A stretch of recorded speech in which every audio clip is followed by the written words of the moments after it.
मानवतावाद ह्यूमनिज्म एक अद्भुत दर्शन है और यह दर्शन संपूर्ण मानवता की प्रगति की कामना करता है। हालांकि यह पाश्चात्य दर्शन है, लेकिन भारतीय दर्शन में इसके बीज बहुत पहले से निहित हैं।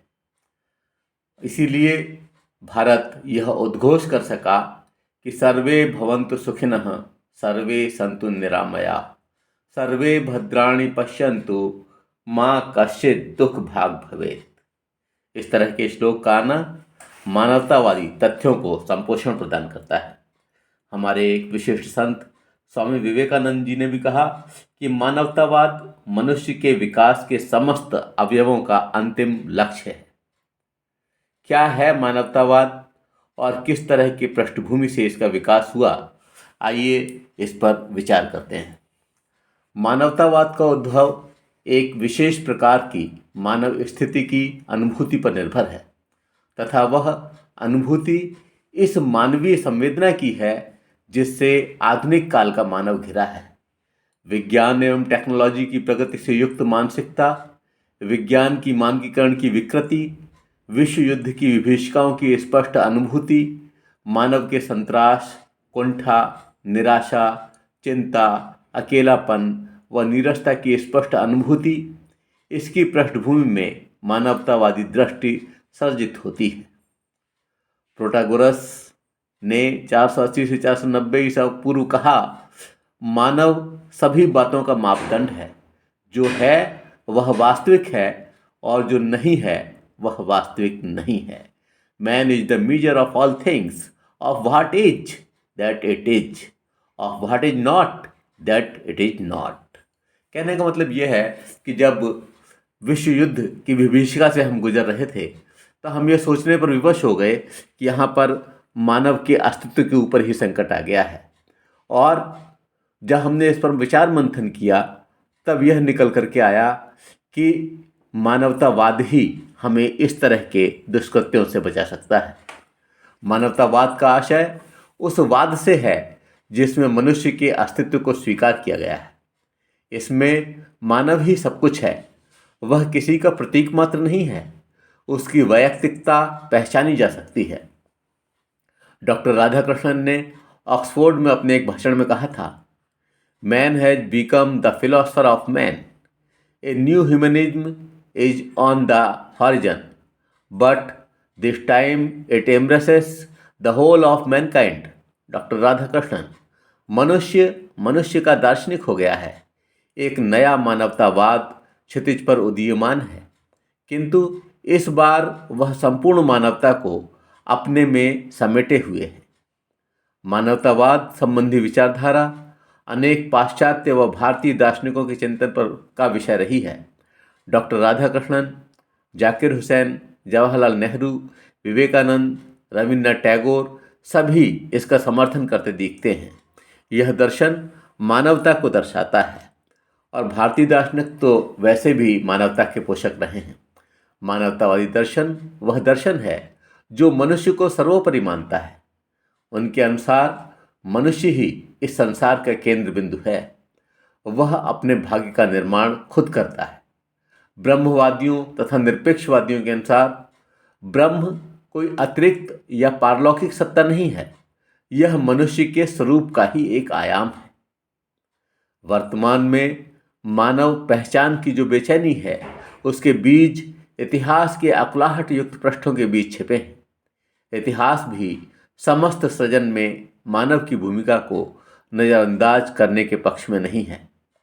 मैस्लो महोदय कहते हैं, humanism is a word which is used by writers in many different senses. One of these implies that man makes up the entire framework of human thought, that there is no God, no superhuman reality to which he can be related or can relate himself. अर्थात मानवतावाद एक ऐसा शब्द है जो विभिन्न लेखकों द्वारा विभिन्न अर्थों में प्रयुक्त किया गया है। इनमें से एक में यह अर्थ निहित है कि मनुष्य मानव विचार की समस्त पृष्ठभूमि है, ईश्वर नहीं है। कोई अति मानवीय वास्तविकता नहीं है जिससे मनुष्य को जोड़ा जा सके। और आप देखिए यहाँ पर मानवतावाद अपने आप में अपने आप को स्पष्ट करता हुआ साफ परिलक्षित होता है।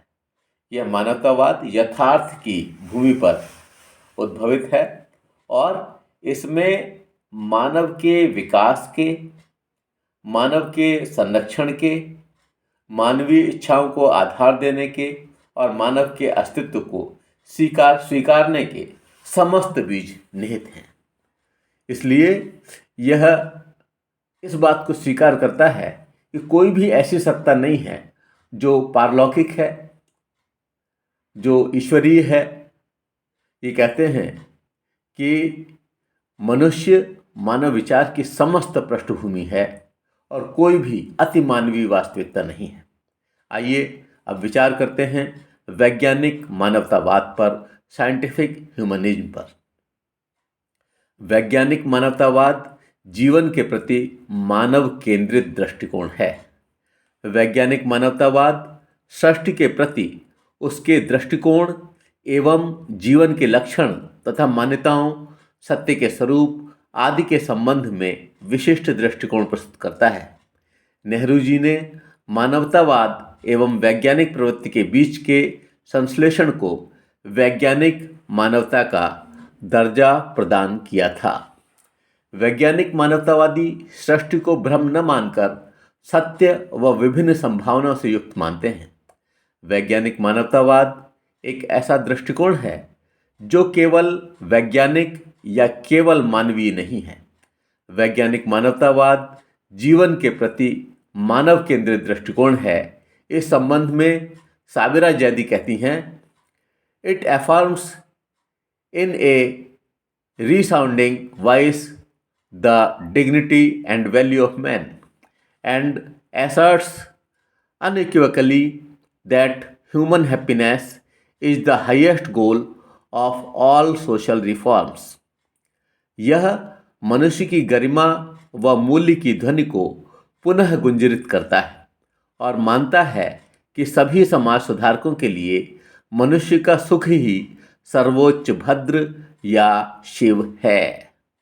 बहुत ही सुंदर परिभाषा दी है साबिरा जैदी ने और यह परिभाषा इस ओर इंगित करती है कि मनुष्य का शिव, मनुष्य का कल्याण किस तरह से हो, वह सब कुछ जिस वाद के तहत विचारा जाता है वह वाद ही तो है यह मानवतावाद।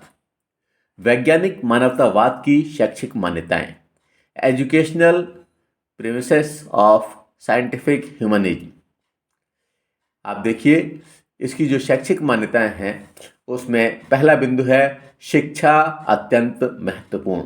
ये इस बात को स्वीकार करते हैं कि जब तक हम साक्षरता की सीढ़ी पर चढ़कर शिक्षा तक नहीं पहुंचेंगे तब तक विभिन्न ऐसे विचारों को आत्मसात करने में अक्षम रहेंगे जो कि मानव को मानव बनाते हैं, जो मानव को दिशा देते हैं, जो मानव की सृजना शक्ति को बढ़ाते हैं, जो मानव को दूसरे मानवों की सेवा करने के लिए प्रेरित करते हैं। और इन सब के लिए, इन सारे सिद्धांतों के अध्ययन के लिए, इन सारी विचारधाराओं को पढ़ने के लिए बहुत ही महत्वपूर्ण आधार शिक्षा है। इसलिए शिक्षा को अत्यंत महत्वपूर्ण स्वीकार करते हैं। दूसरी बात, सृजनात्मकता। ये सर्जन को मानव का गुण बना देना चाहते हैं, विध्वंस की सारी शक्तियों से उसकी दूरी बढ़ा देना चाहते हैं और इसीलिए इनका प्रयास ये है कि वो शिक्षा के माध्यम से सृजन की शक्ति की साक्षात प्रतिमूर्ति बन जाए और उसके माध्यम से केवल सृजन हो, वो कभी कुछ ऐसा न सोचे जिससे कि मानवता विनष्ट हो। नेक्स्ट पॉइंट, उत्तरदायित्व निर्वहन व स्वतंत्रता के उचित प्रयोग हेतु शिक्षा महत्वपूर्ण। यह महत्वपूर्ण क्यों है? क्योंकि प्रत्येक व्यक्ति ये समझे कि उसके केवल कर्तव्य और उसके अधिकार, इन दोनों में परस्पर निर्भरता है। कोई भी अधिकार तभी प्राप्त होगा जबकि वह उत्तरदायित्व का निर्वहन करेगा और इस चीज़ की प्रेरणा उसे शिक्षा के माध्यम से मिलेगी। इसलिए शिक्षा का ऐसा प्रयोग हो जिससे कि वह समझ सके कि उसकी वास्तविक स्वतंत्रता क्या है और क्या क्या दायित्व उसके हैं, जिससे कि आने वाली पीढ़ी और उससे जुड़ा हुआ तमाम तबका लाभान्वित हो सके और वह किसी के विनष्टि में अपनी भूमिका का निर्वहन न करे। नेक्स्ट पॉइंट, व्यावहारिकता व व्यवसाय प्रयोजन आवश्यक। जब हम ये तय कर देते हैं कि यह प्रयोजन है, इसको सिद्ध करना है, तो ऐसी स्थिति में कार्यक्षमता बढ़ जाती है और इसलिए वैज्ञानिक मानवतावाद हमें इस ओर प्रेरित करता है कि हम व्यावहारिक बने अपने कार्यों में, अपने व्यवहार में, विभिन्न क्रियाओं में, और अपने प्रयोजन को बहुत स्पष्ट रूप से महसूस कर सकें, जिससे कि उसका अधिगम और उसमें दक्षता संभव हो सके। अब हम विचार करते हैं मानवतावाद की मीमांसाओं पर, क्योंकि जब तक हम मीमांसाओं का अध्ययन नहीं करेंगे तब तक उसको बहुत अच्छी तरह से आत्मसात करने में दिक्कत होगी। मीमांसा आधारित संक्षिप्त विवेचन। किसी भी दर्शन को अधिगमित करने हेतु मीमांसाओं की महती भूमिका है। मानवतावाद के वास्तविक अर्थ को समझने हेतु उसकी तत्व मीमांसा यानी कि मेटाफिजिक्स, ज्ञान व तर्क मीमांसा एपिस्टेमोलॉजी एंड लॉजिक, एवं आचार व मूल्य मीमांसा एथिक्स एंड एक्सियोलॉजी संक्षेप में प्रस्तुत है। तत्व मीमांसा, ये प्रकृति को मूल तत्व मानते हैं और किसी अलौकिक सत्ता पर विश्वास नहीं करते।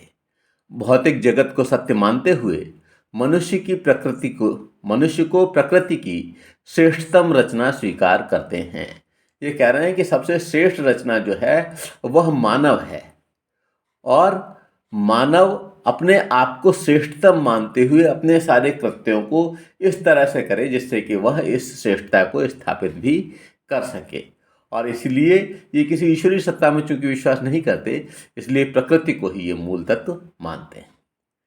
नेक्स्ट, ज्ञान व तर्क मीमांसा। इनके अनुसार सच्चे ज्ञान श्रेणी में पदार्थजन्य जगत व उसकी समस्त क्रियाएं आती हैं। विवेक आधारित ज्ञान व तर्क की कसौटी पर खरा सत्य ही ज्ञान की श्रेणी में आएगा। जब हम इनकी ज्ञान और तर्क मीमांसा का अध्ययन करते हैं, इनकी तत्व मीमांसा पर ध्यान देते हैं, तो हमें लगता है कि ये प्रकृतिवाद के बहुत अधिक करीब हैं और इसीलिए ये इस तरह की बात करते हैं।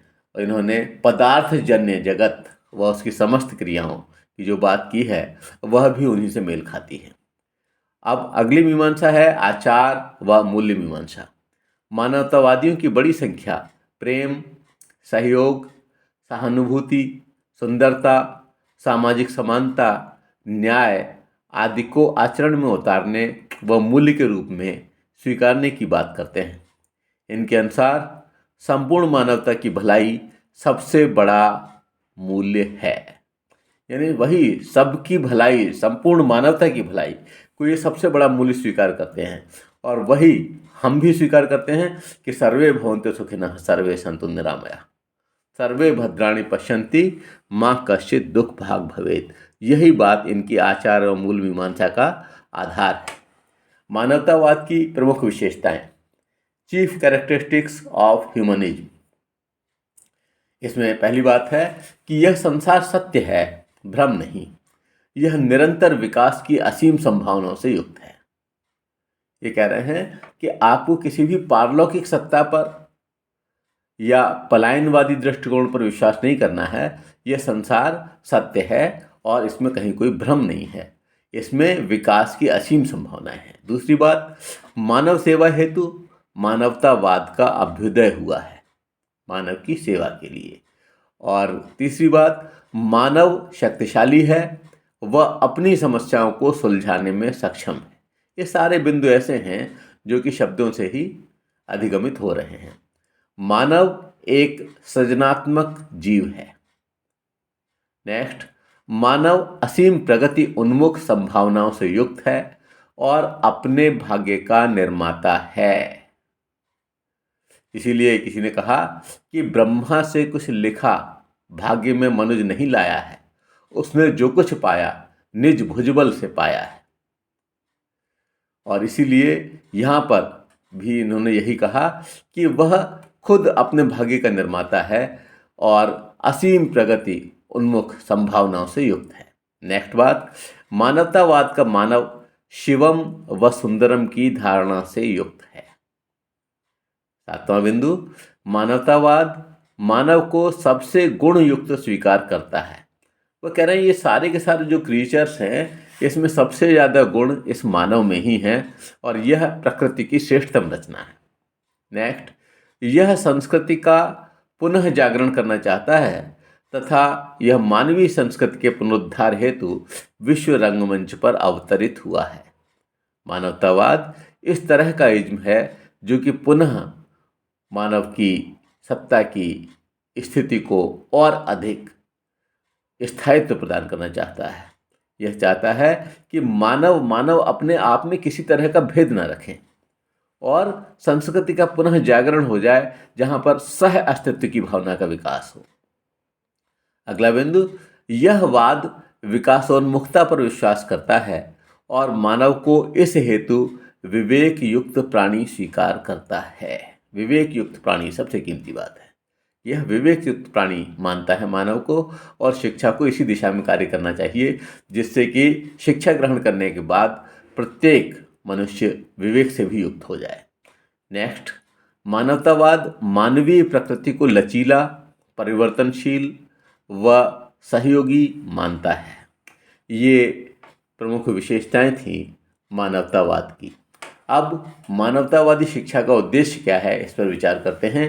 एम्स ऑफ ह्यूमनिस्टिक एजुकेशन, और इसमें सबसे पहला है आत्मविश्वास जागृत करना। ये आत्मविश्वास को जागृत करने को सबसे कीमती उद्देश्य मानते हैं शिक्षा का, कि शिक्षा को यह करना चाहिए कि उसे अपने ऊपर विश्वास हो जाए कि हाँ मैं कर सकता हूँ, और अगर वह इस तरह का विश्वास उसमें आ जाएगा तो कठिन से कठिन कार्य को भी कर सकेगा। इसलिए शिक्षा का प्रमुख उद्देश्य आत्मविश्वास को जागृत करना स्वीकार करते हैं। दूसरी बात, समस्त अंतर्निहित शक्तियों का विकास। ये मानते हैं कि शक्तियाँ अंतर में निहित हैं, अपने में ही हैं, अंदर ही हैं, और इन शक्तियों के विकास का कार्य वो करना है शिक्षा को। इसलिए ये एक शिक्षा का बहुत ही महत्वपूर्ण उद्देश्य है कि समस्त अंतर्निहित शक्तियों का विकास करें। तीसरा पॉइंट, मानवता का अधिकतम कल्याण। मानवता का कल्याण करने में इसकी भूमिका होनी चाहिए और किसी भी तरह की कोई विध्वंसात्मक तथ्य शिक्षा के माध्यम से ना आए जिससे उसका मस्तिष्क भ्रमित हो। इसलिए बहुत ज़रूरी है कि उसे हर समय पोषण दिया जाए, हर समय इस बात के लिए मोटिवेट किया जाए, प्रेरणाएं दी जाएं, जिससे कि वह मानव मात्र के अधिकतम कल्याण हेतु अपने आप को समर्पित कर सके। चौथा बिंदु है मानव को सुखी बनाना। आप समझिए कि ये मानव को सुखी बनाने की बात करते हैं और बुद्धिज्म दुख से निवृत्ति की बात करता है, तो बात तो लगभग एक सी ही है। और यहाँ पर ये शिक्षा का उद्देश्य इसको निर्धारित करते हैं कि शिक्षा का उद्देश्य है कि वह मानव को सुखी बनाए, और इसलिए शिक्षा को बहुत ही महत्वपूर्ण भूमिका का निर्वहन करना है और एक स्ट्रेटेजी बनानी है जिससे कि शिक्षा प्राप्त करने के बाद वह अपने आप से इस बात को जोड़ ले कि उसे खुद भी सुखी रहना है और दूसरे को सुखी बनाने के लिए सहयोग भी करना है। अगला बिंदु है समालोचनात्मक रचनात्मकता का विकास। ये एक बहुत ही महत्वपूर्ण बिंदु है कि इस तरह का दृष्टिकोण विकसित करे और इस तरह की आलोचना करे जिसमें सृजन के बीज निहित हो। और जब इस तरह का होगा तो यह किसी भी तरह से किसी दूसरे को नीचा दिखाने के लिए नहीं, बल्कि उसे प्रगति की सही ट्रैक पकड़ाने के लिए होगा। इसीलिए साविरा के जैदी कहती हैं कि the cultivation of constructive criticism and a critical constructiveness should be one of the foremost aim of education according to scientific humanism. इन्होंने यह बात education and humanism Indian Institute of Advanced Studies Shimla में 1971 में कही थी, जो कि वहाँ की पब्लिश्ड पत्रिका में पेज नंबर 110 पर मौजूद है। अगला बिंदु सशक्त चेतना का विकास। ये एक महत्वपूर्ण उद्देश्य है कि चेतना का विकास तो हो लेकिन उसका स्तर ऊंचा हो, सशक्त चेतना का विकास हो, जिससे कि एक अच्छे चुने हुए उद्देश्य के प्रति समर्पित होने पर वह अपने कदम पीछे न खींचे। अगला बिंदु, समाज का विशिष्ट अंग बनाने हेतु आत्मबोध जागृत करना। ये शिक्षा का एक महत्वपूर्ण उद्देश्य है कि वह आत्मबोध जागृत कर दे कि आप जो हैं समाज के विशिष्ट अंग हैं और समाज की प्रत्येक इकाई अपने आप में बहुमूल्य है। इसलिए हम अपने अपने कार्य को अगर पूरा करेंगे तो इससे समूचे समाज का भला होना सुनिश्चित हो जाएगा। नेक्स्ट उद्देश्य, मानसिक स्वास्थ्य। मानसिक स्वास्थ्य की उद्देश्य की पूर्ति के लिए शिक्षा को अपनी भूमिका का निर्वहन करना है और समस्त शैक्षिक नीतियां इस तरह की बने जिससे कि मानसिक स्वास्थ्य कुप्रभावित ना हो और सभी मानसिक स्वास्थ्य की स्थिति में आए और इससे लाभ सुनिश्चित किया जा सके। नेक्स्ट बिंदु, मानवीय मूल्य व सद्विवेक जागरण। विवेक जागरण की हम बात करते हैं और उसमें जब श्रेष्ठता का गुण समाहित हो जाता है तब उसको कहते हैं सद्विवेक। तो व्यक्ति मानवीय मूल्यों को समझ सके और उसमें विवेक का जागरण हो, निर्भीक विवेक का जागरण हो, वह सत्य को समझ सके, समझा सके, स्थापित कर सके और इसमें शिक्षा को महती भूमिका का निर्वहन करना है, इसको उद्देश्य के रूप में स्वीकार करना है। अगला बिंदु, आत्म अनुशासन की भावना का विकास। ये एक बहुत ही महत्वपूर्ण है और इसे तमाम भारतीय दर्शन भी स्वीकार करते हैं। डॉक्टर राधाकृष्ण जी ने कहा कि education to be complete must be human. It must include not only the training of intellect but the refinement of the heart and discipline of the spirit. अर्थात शिक्षा पूर्ण होने के लिए मानवीय होना चाहिए। इसमें न केवल बुद्धि का प्रशिक्षण शामिल करना चाहिए वरन हृदय का परिष्करण तथा आत्मा का अनुशासन भी। बहुत ही कीमती शब्द हैं। डॉक्टर राधाकृष्णन जो दर्शन शास्त्री भी थे और एक महान शिक्षा शास्त्री भी थे, इन्होंने कहा कि हृदय का परिष्करण और आत्मा का अनुशासन यह भी इसके माध्यम से मिलना चाहिए और इससे जब कोई व्यक्ति आत्म अनुशासित हो जाता है तब वह बहुत अधिक राष्ट्र का हित चिंतन कर सकता है और उसमें समर्थ भी हो सकता है। अब हम विचार करते हैं मानवतावाद के पाठ्यक्रम पर, ह्यूमनिज्म एंड करिकुलम। मानवतावादी पाठ्यक्रम में हृदय, आत्मिक विकास और मानवता पर विशेष ध्यान देना चाहते हैं। इस संबंध में डॉक्टर राधाकृष्णन के शब्द भी यही इशारा करते हैं। No education can be regarded as complete if it neglects the heart and the spirit. कोई भी शिक्षा पूर्ण नहीं समझी जा सकती यदि वह हृदय तथा आत्मा की उपेक्षा करती है। इसका मतलब ये कह रहे हैं कि भावना के स्तर पर भी हमें कार्य करना है और शिक्षा को पूरा माना ही नहीं जा सकता यदि वह हृदय और आत्मा की उपेक्षा कर दे। मानवतावादी भाषा के विकास के साथ मानवोपयोगी विषयों से मानव को जोड़ना चाहते हैं। इसीलिए मानवतावादी उद्देश्यानुरूप निम्न विषयों को पाठ्यक्रम में शामिल करना चाहते हैं। मतलब कहने का यह है कि जो इनके उद्देश्य हैं उस उद्देश्य की प्राप्ति के लिए जिन जिन विषयों को शामिल करना है उसको ये शामिल करते हैं। तो देखिए, एक तरफ मैंने उद्देश्य देने का प्रयास किया है और उस उद्देश्य पर आधारित विषयों को सामने लिखा है जिससे कि वो अधिक स्पष्ट हो जाए। तो शिक्षा के उद्देश्य हैं इस तरफ, जो तमाम डेवलपमेंट है, तमाम विकास हैं, और दूसरी ओर विषय दिए हैं। तो मानसिक विकास के लिए महसूस करते हैं कि कला, तर्कशास्त्र, विज्ञान और गणित पढ़ाया जाए। दूसरी बात, शारीरिक विकास के लिए कहते हैं कि व्यायाम, योग, शिल्प और क्रियात्मक शिक्षा को शामिल किया जाए। फिर आध्यात्मिक विकास के लिए कहते हैं कि दर्शन, मूल्य शिक्षा, नीतिशास्त्र और धर्मशास्त्र को शामिल किया जाए। सामाजिक विकास के लिए इनका मानना है कि इतिहास, साहित्य, संस्कृति, समाज विज्ञान, दार्शनिक व शिक्षा शास्त्रियों की जीवनी, इसका अध्ययन कराया जाए सामाजिक विकास के लिए। उक्त के अतिरिक्त मानवतावादी हर उस विषय वस्तु का समर्थन करते हैं जो मानवतावादी विचार के प्रसार में आवश्यक हो, यानी उसमें वह क्वालिटी हो कि वह मानव के उत्थान के लिए ही है, मानवतावादी ऐसी हर चीज को विषय वस्तु पाठ्यक्रम की बनाने के लिए लालायत है। अब हम विचार करते हैं इसकी शिक्षण विधियों पर।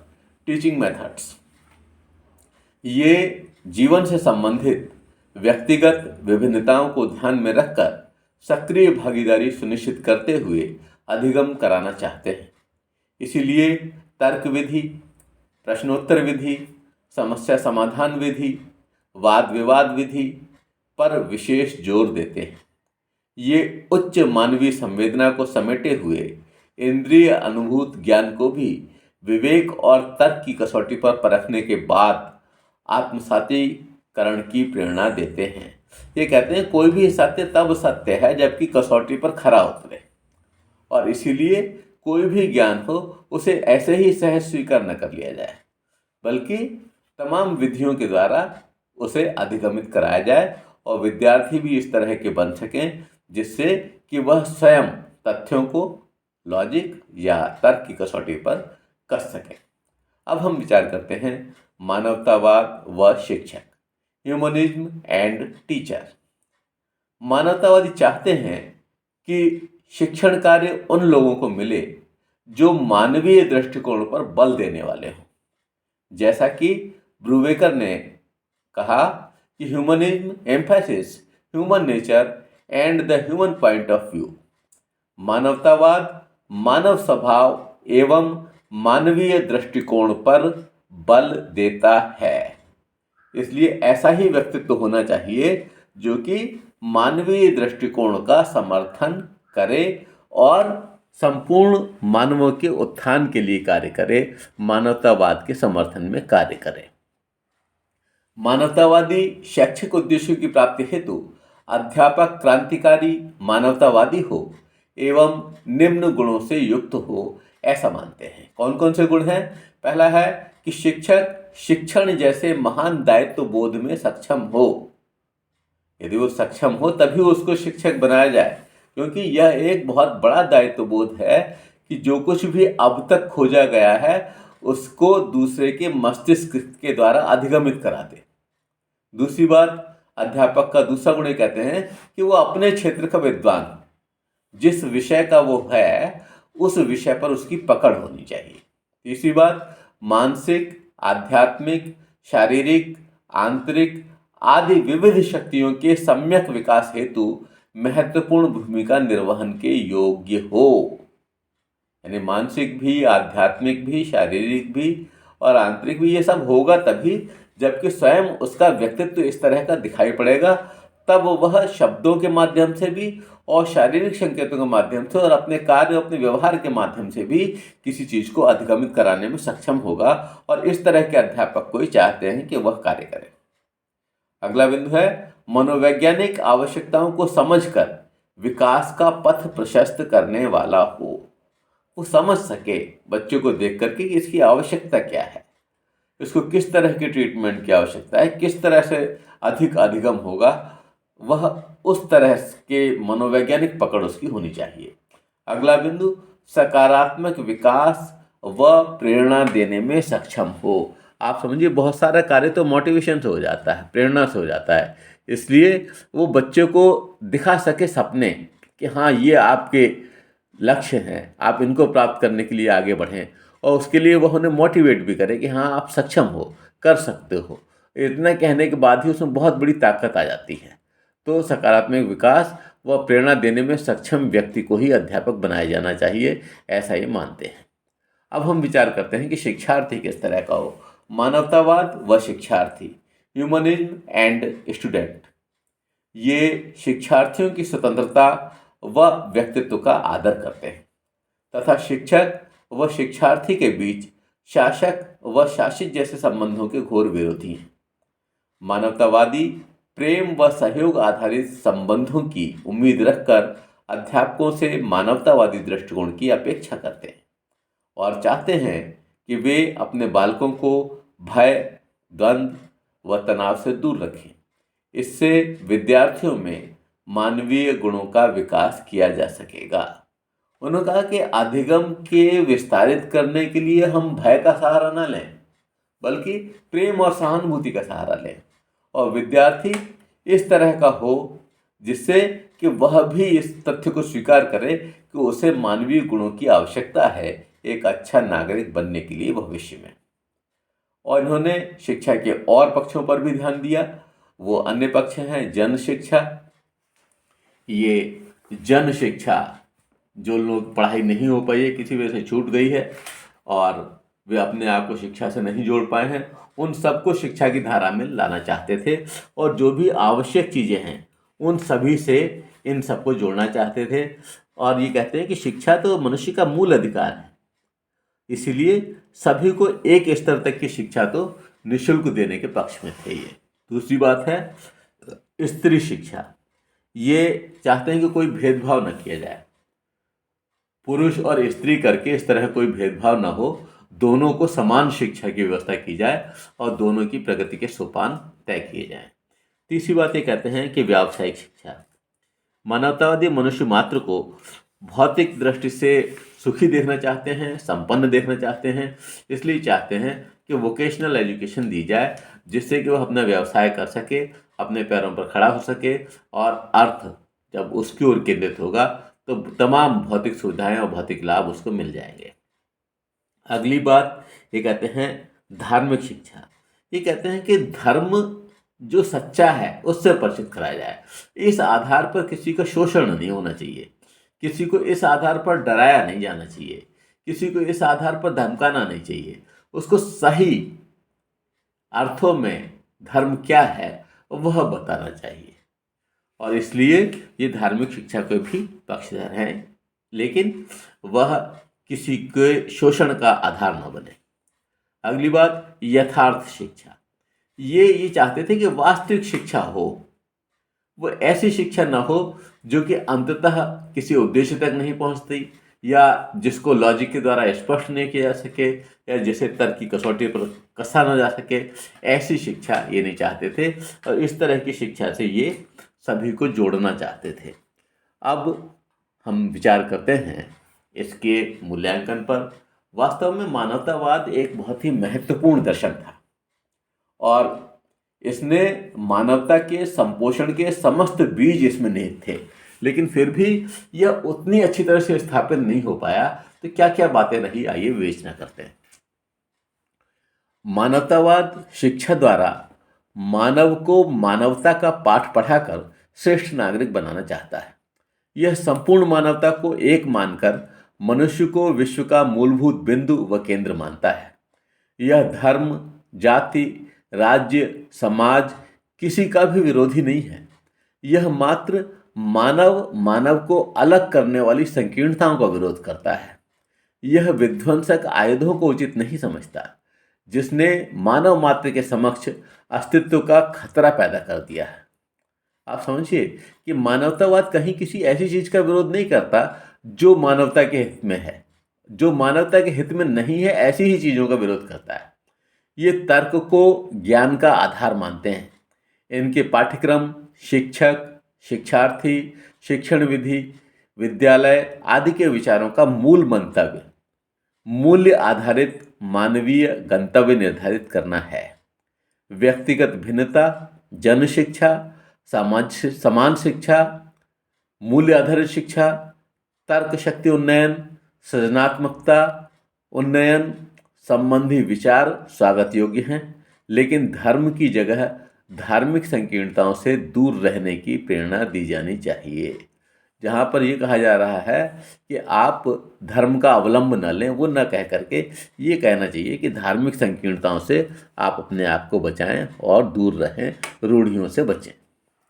एनसाइक्लोपीडिया ऑफ ब्रिटेनिका में मानवतावाद को सही परिभाषित किया गया।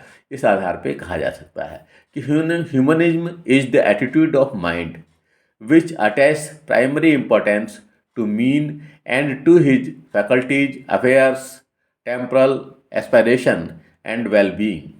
अर्थात मानवतावाद मनुष्य के मस्तिष्क की वह अभिवृत्ति है जो मनुष्य को उसके विभिन्न पक्षों, कार्यों, इच्छाओं और उसके हित को सर्वाधिक महत्व देती है। इस संपूर्ण मूल्यांकन का आधार ही यह है कि मानव मात्र के विशिष्ट जो उसका क्षेत्र है उसको वो समझ सकें, हम ये सभी समझ सकें और एक दूसरे को महत्व प्रदान करें। कहीं भी कोई व्यक्ति कुंठित अपने आप को महसूस न कर सके, वह यह न महसूस करे कि उसके हित को डाका डाला जा रहा है। वह संपूर्ण इस तरह के कार्य किए जाएं जिससे मानवता खुश रहे, विकास की ओर, प्रगति की ओर अग्रसर हो, कभी कोई विध्वंसक चिंतन न करे, हमेशा सृजना से अपने आप को जोड़े रखे। इन्होंने स्वार्थी और संकीर्ण मानसिकता को दिशा देने का भरपूर प्रयास किया, लेकिन सार्थक परिणाम आज भी दूर की कौड़ी जान पड़ते हैं। मानवीय विकास के विभिन्न आयामों को समेटने के बावजूद इनकी शिक्षा दर्शन को देन अप्रभावी है। इसे सच्चे धार्मिक दर्शन के आधारिक अवलंब की आवश्यकता है। असल में हर एक के व्यक्तिगत लाभ इसमें बाधा बनते हैं और इस तरह से अलग अलग राष्ट्र के अपने अपने लाभ इसमें बाधा बनते हैं। वैसे यह इज्म है तो बहुत अच्छा, लेकिन पूरी तरह से ये सफल नहीं हो पाया क्योंकि विभिन्न तरह की संकीर्णताओं ने इसे पनपने ही नहीं दिया। धन्यवाद।